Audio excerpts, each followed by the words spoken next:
Alright, so I bought a GTX 1080 Ti that was used on eBay and it was mined on.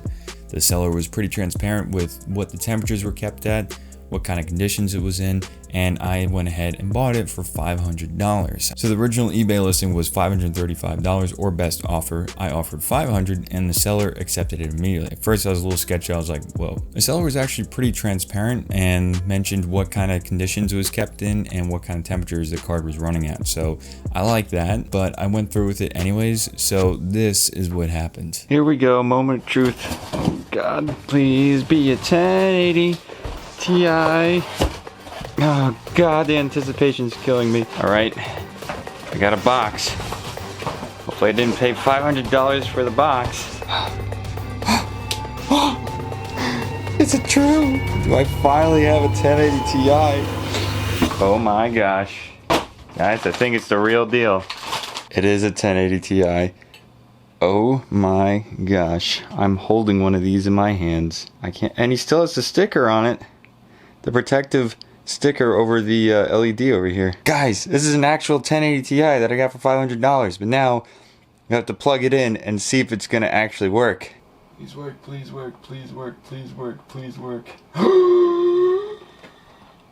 Working so far, but we're gonna need to load up FurMark. FurMark is the true test to the GPU. You stress it for, I don't know, 20 minutes to an hour. This way you can really stress it, because sometimes you'll have a GPU run just fine, and then you'll load up a game and then it just crashes. Or some random application.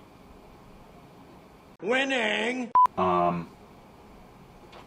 Might need to update the drivers really quick, so I'll be right back. Okay, here it goes. So I'm gonna run this for maybe like 20 or 30 minutes or so, and then we'll see how it performs. But so far, this has been running smoothly with no issues. It looks like it's plateauing at around 70 degrees Celsius.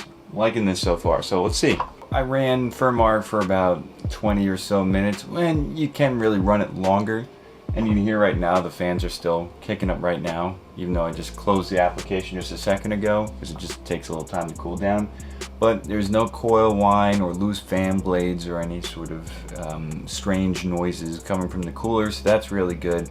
We got up to about 72 degrees Celsius. The ambient temperature in this room is probably close to 30 right now, maybe a little bit lower than 30. I don't have the fan on, so there's no air circulation like pushing around my room, and it's getting really stagnant in here. So at 72 degrees Celsius, it's still doing a really good job here. So I can tell that the thermal paste isn't like shot or anything else like that. And as you can see, this card actually worked perfectly fine. I mean, it still had the stickers, like the label or sealed stickers over the 1080 Ti label and the SC2 label.